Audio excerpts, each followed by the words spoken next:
Bem com vocês? E aí, pessoal? Sejam todos muitíssimo bem-vindos a mais uma live aula do nosso programa semanal chamado Automestria. E esse é o nosso episódio número 47. E a gente vai falar hoje sobre atritos com membros da família. Qual lição isso está trazendo para nossas almas? E aí, Então, pessoal? pronto. Então, a gente está aqui abrindo em todos os nossos canais. Sejam todos muitíssimo bem-vindos as pessoas que já estão chegando, né? Pessoal, eu gostaria de pedir para vocês colocarem de 0 a 10 quão bom está o áudio e o som, que aí vocês me ajudam a ter um feedback aqui se vocês estão conseguindo me ouvir direito, se o som está saindo adequadamente e se o áudio tá legal aí para todo mundo, se está todo mundo conseguindo me ouvir e me ver. Então vamos lá, a gente vai falar hoje um pouquinho. Boa noite, Renata, tudo bem? Hoje a gente vai falar um pouquinho sobre os membros da nossa família. Então, primeira coisa que pode parecer... Está ótimo o som, ai que legal, que bom. Primeira coisa que a gente precisa falar um pouquinho quando a gente começa a falar sobre família é definição de família, né? Parece óbvio, mas o óbvio precisa ser dito. Então, quando a gente fala atritos com membros da família, a gente está falando sobre que família? Definam o que é uma família. Quando a gente pensa somente na definição de família consanguínea, ou seja, família de sangue, talvez essa definição não seja a definição mais adequada. Porque já parou para pensar que existem pessoas que foram adotadas, pessoas que acabam criando outras famílias que não necessariamente dividem o mesmo sangue. Ou seja, o que eu estou dizendo? Que família não é um conceito prático da sanguinidade das pessoas. Família é uma ordem emocional. Ou seja, é um conceito muito mais complexo do que simplesmente as pessoas que dividem o seu sangue. Porque o pernilongo também tem o nosso sangue. Então, o que eu quero dizer é que quando a gente está falando sobre atrito de família, a gente está falando sobre atritos com uma pessoa que a gente se importa. Não necessariamente sendo a família enquanto uma família que seja pessoas que moram na mesma casa ou simplesmente pessoas que dividem o sangue. A gente está falando sobre pessoas que a gente se importa. E para a gente definir de novo o que é o se importar, a gente precisa considerar a definição de efeito, afeto. Afeto é aquilo que gera efeito. É aquilo que te afeta de alguma forma. Então, quando você tem afeto, aquilo gera efeito em você. Qual é o efeito que gera em você? O efeito é quando aquela pessoa está, por exemplo, em desespero, é normal e natural que mesmo que você não queira, inconscientemente você também fique em desespero, porque você tem afeto, porque você recebe o efeito desse relacionamento.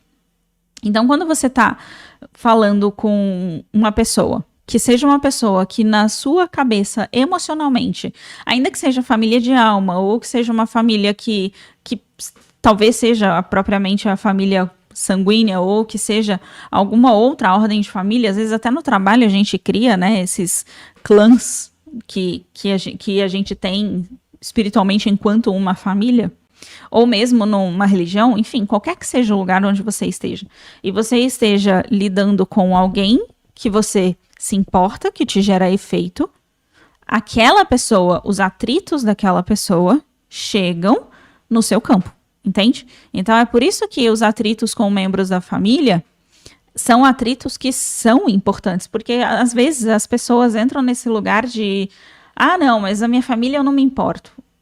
É porque falta definição de família, talvez. Boa noite, Ivone, tudo bem? Boa noite a todo mundo de Portugal também. Todo mundo que está assistindo a gente, que é de Portugal, claro.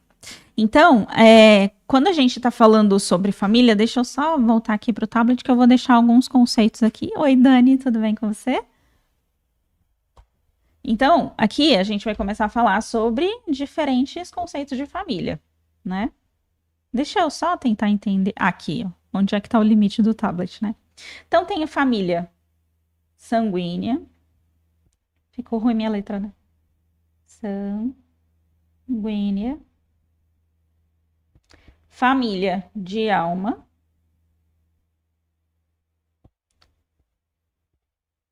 tem a família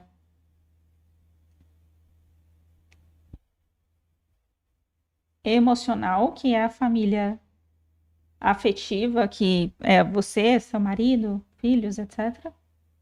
Família afetiva. Mas aqui sempre mora o mesmo conceito de alma gêmea. Que são diferentes tipos de alma gêmea, né? Alma gêmea familiar, que é a alma gêmea que nasceu com o mesmo sangue que você. Alma gêmea de relacionamento, que é seu marido, esposa, etc. Alma gêmea amistosa, que são as pessoas que você... Aqui também entra família amistosa,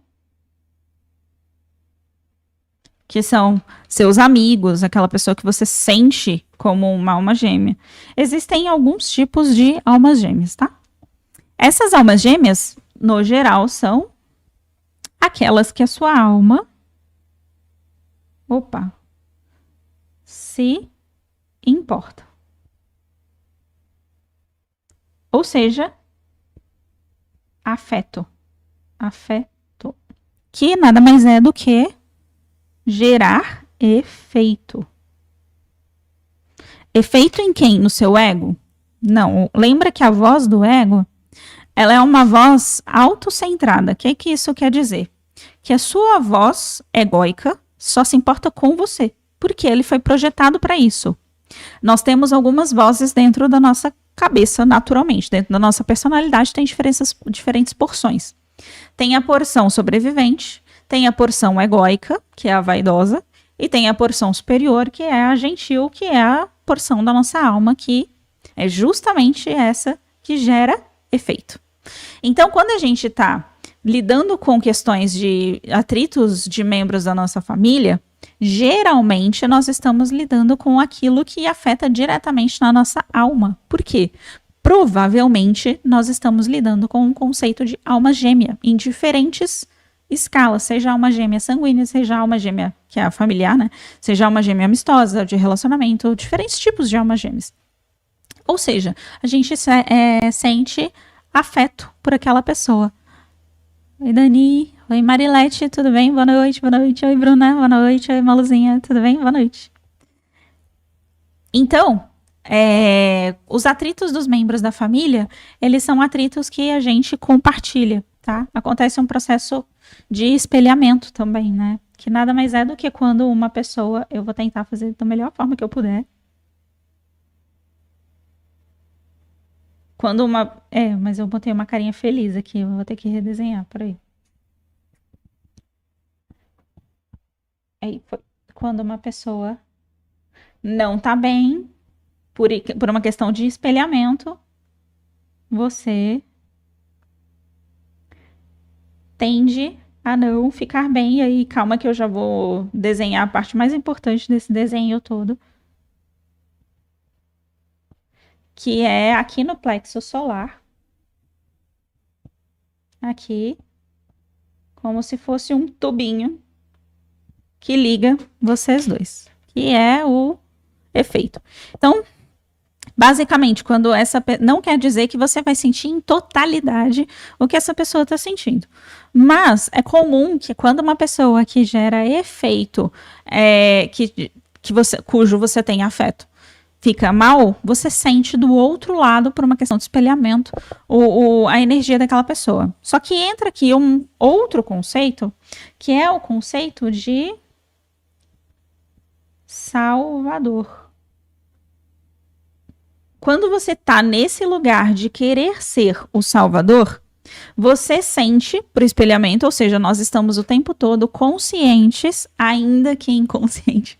Nós estamos o tempo todo sendo munidos de informações das pessoas que a gente se importa, que a gente tem algum tipo de efeito. Quando a gente está no lugar do salvador, a gente vai sentir a coisa da pessoa e o que a gente vai fazer? A gente vai querer comprar pra gente. Ou seja, vou dar um exemplo. Minha mãe, ela tá mal. Eu sei que ela tá mal. O que pode acontecer comigo? Pode acontecer que eu simplesmente vou lá e pego pra mim o mal dela. Numa crença de que se eu sofrer junto com uma pessoa, ela vai sofrer menos, né? Se você tá mal, você tá, sei lá, muito ansiosa. Eu começo a sentir a ansiedade da outra pessoa. Nessa crença de, se eu sentir a ansiedade dessa pessoa, ela vai ser mais leve para ela. Isso daqui é quando a gente tá entendendo o que significa empatia. A empatia é, eu sinto, você tá lá no fundo do poço. Eu sinto a sua dor. Eu sei conscientemente que é ruim. Provavelmente porque eu já vivi isso. Eu sei que é ruim. Aí eu olho pra você no fundo do poço e penso, ou falo, nossa, fundo do poço, né? Eu vou ficar aí com você. E aí eu fico lá. Por quê? Cara, porque eu sei que esse lugar é horrível. Eu quero te ajudar a sair desse poço, mas eu vou entrar ele aí e ficar aí sentado junto com você até que você esteja mais feliz e consiga sair do fundo do poço. Só que a empatia, ela é o primeiro passo. Então, primeiro você desenvolve a empatia. Depois, você desenvolve a compaixão, que é a evolução da empatia. Ou seja, primeiro nós nos tornamos pessoas empáticas.